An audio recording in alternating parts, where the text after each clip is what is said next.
मैं अयोध्या नरेश दशरथ पुत्र एवं प्रभु श्री राम का अनुज लक्ष्मण महापंडित महाज्ञानी रावण को गुरु रूप में सादर प्रणाम करता हूं।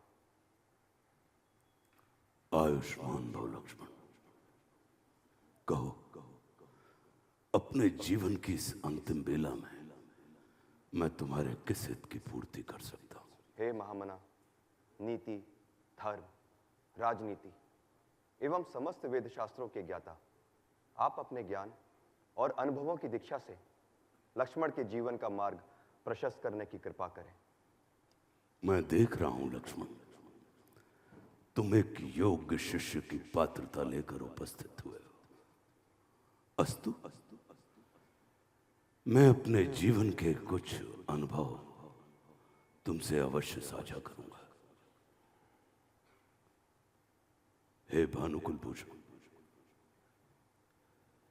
अहंकार चाहे सत्ता का हो या सौंदर्य का, शक्ति का हो या भक्ति का, धन का हो या धर्म का, ये बड़े से बड़े विश्व विजेता को नष्ट कर देता है। लक्ष्मण, सत्ता और संपत्ति से उत्पन्न अहंकार का तो फिर भी निदान है, किंतु ज्ञान और धर्म से उत्पन्न अहंकार का कोई निदान नहीं है। रावण को अपने ज्ञान का अहंकार था और तुम्हारे भाई राम को अहंकार का ज्ञान है। ज्ञान व्यक्ति को भार मुक्त भी करता है और भार युक्त भी करता है। इसलिए विद्वान और विद्यावान को कभी एक मानने की भूल मत करना लक्ष्मण। विद्वान अर्थात उच्च शिक्षित जो रावण है, और विद्यावान अर्थात सुशिक्षित जो तुम्हारे भाई श्री राम है। विद्वान व्यक्ति अपनी विद्वत्ता के कारण अपने मित्रों को भी अपना शत्रु बना लेता है, किंतु विद्यावान व्यक्ति अपनी विनम्रता के कारण अपने शत्रुओं को भी अपना मित्र बना लेता है। ये जगत दोनों के सम्मुख हाथ जोड़कर खड़ा रहता है, किंतु स्मरण रखना, विद्वान के सम्मुख ये भय के कारण हाथ जोड़ता है और विद्यावान के सम्मुख ये भाव के कारण हाथ जोड़ता है।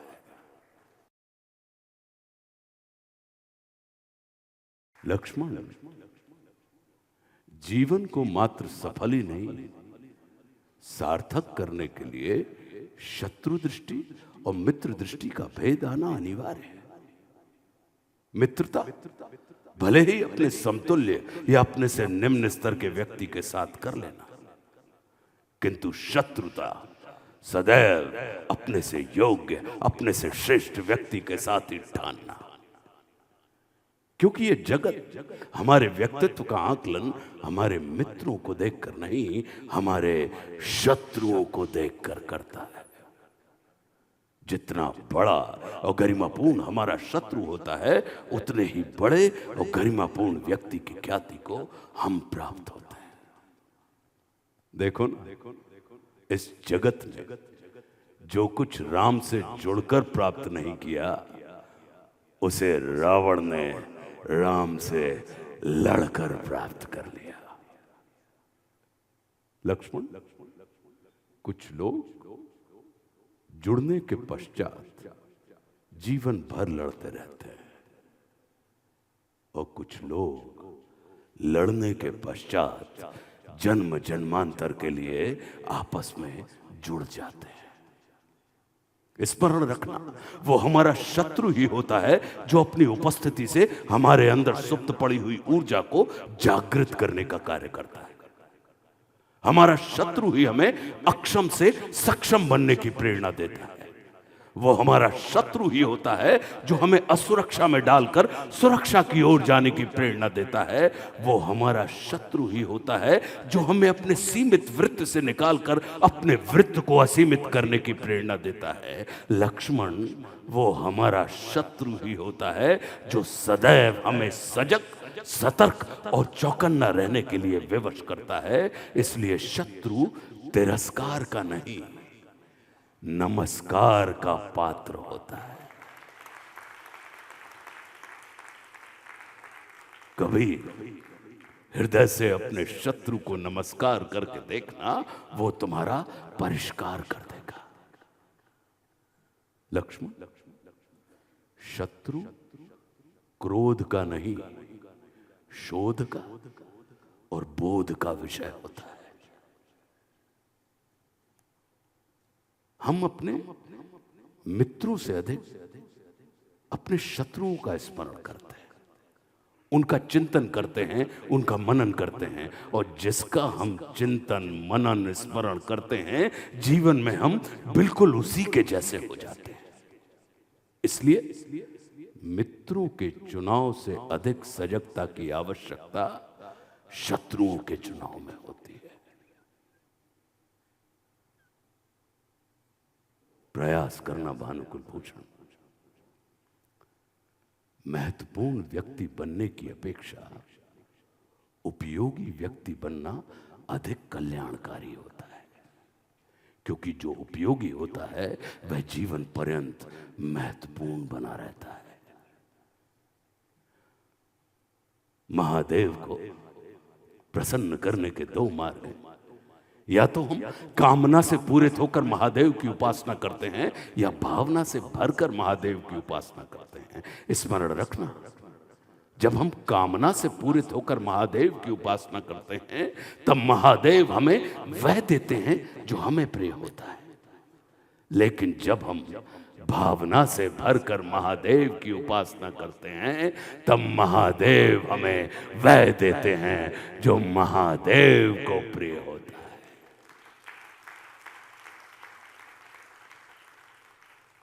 जिनकी उपासना में कामना होती है, उन्हें महादेव से चाहिए होता है, और जिनकी उपासना में भावना होती है, उन्हें महादेव चाहिए होते हैं।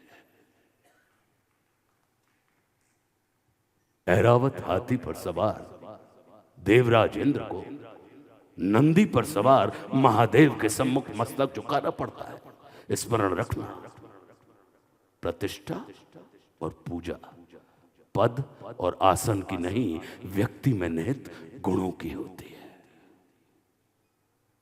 ये सारा नीति ज्ञान तुम्हारे भाई श्री राम स्वयं तुम्हें दे सकते थे, किंतु उन्होंने तुम्हें मेरे पास भेजा। जानते हो क्यों? लक्ष्मण, मेरी संस्कृति असुर की है, किंतु मैं प्रकृति से एक तपस्वी, साधक हूं, आचार्य हूं। और किसी भी व्यक्ति को अपने जीवन के अंतिम क्षणों में अपनी संस्कृति के अनुसार नहीं, अपनी प्रकृति के अनुकूल कर्म करने चाहिए, तब उसे मृत्यु नहीं मुक्ति प्राप्त होती है। और राम रावण को मारना नहीं, तारना चाहते हैं। तभी तो उन्होंने मेरे जीवन के अंतिम क्षणों में मेरी प्रकृति के अनुकूल उपदेशात्मक कर्म करवाकर मेरी मुक्ति के मार्ग को प्रशस्त कर दिया।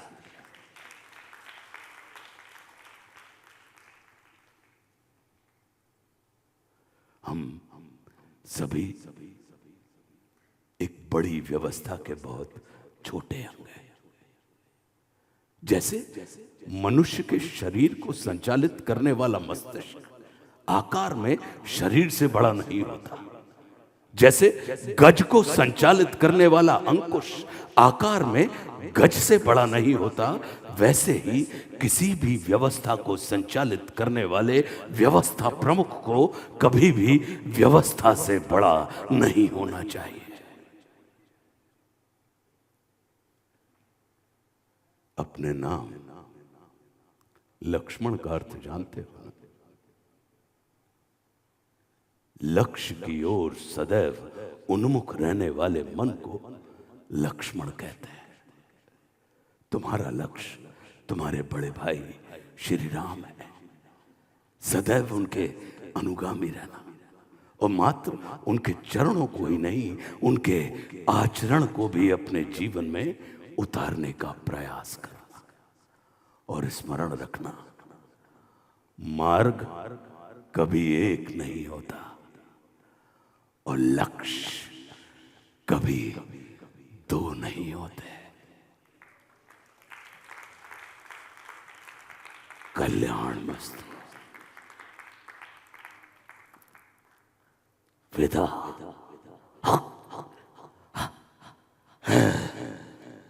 शेष दक्षिणा रावण की अंतिम क्षण है।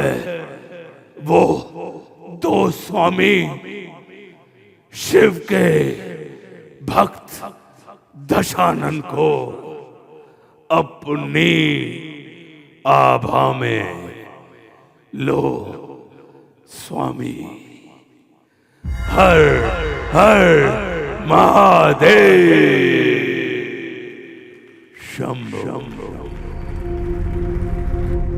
ये महानुभाव इतनी सारी कविताएं, इतने सारे डायलॉग्स आप याद कैसे रखते हैं? याद को आप उलट दीजिए तो क्या बनता है? दया। तो दया अगर हो तो याद रहता है। अपरंपार दया है आपके ऊपर।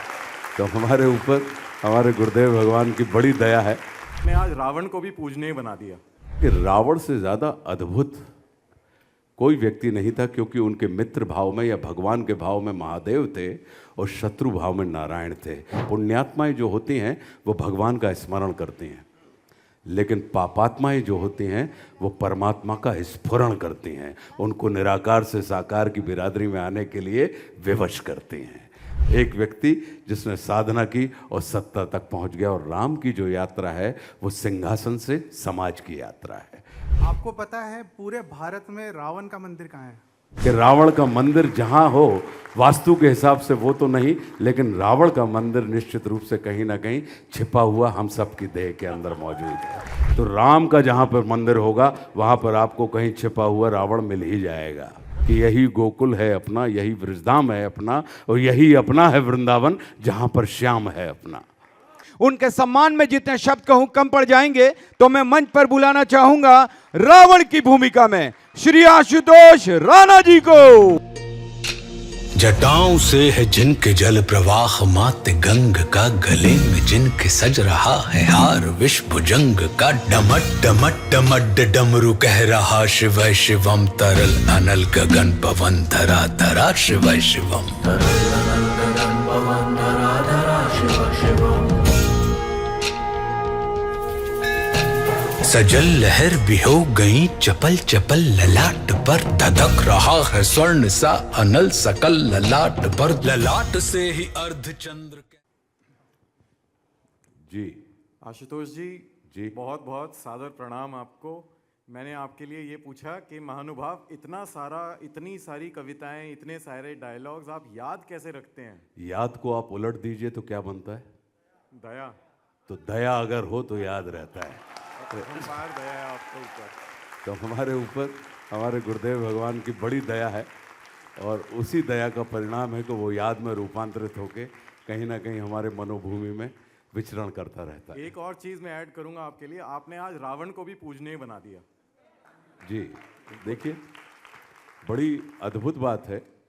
जैसा कि आपने देखा होगा कि लक्ष्मण ज्ञान में मुझे लगता है कि रावण से ज़्यादा अद्भुत कोई व्यक्ति नहीं था, क्योंकि उनके मित्र भाव में या भगवान के भाव में महादेव थे और शत्रु भाव में नारायण थे। तो वो किसी भी गति को प्राप्त होते, या तो वो कैलाश जाते या वैकुंठ जाते। मतलब इतना अच्छा चुनाव किसी व्यक्ति ने, अगर हम देखें तो रावण का जो किरदार है वो मुझे इसीलिए अच्छा लगा कि अगर आप मित्र के रूप में भज रहे हैं तो आप मित्र की गति को प्राप्त होंगे, और यदि आप शत्रु के रूप में भज रहे हैं तो शत्रु की गति को प्राप्त होंगे। तो उस मायने में देखा जाए अगर, तो वो निश्चित रूप से कहीं ना कहीं बड़े विवेकवान व्यक्ति का एक ऐसा किरदार है।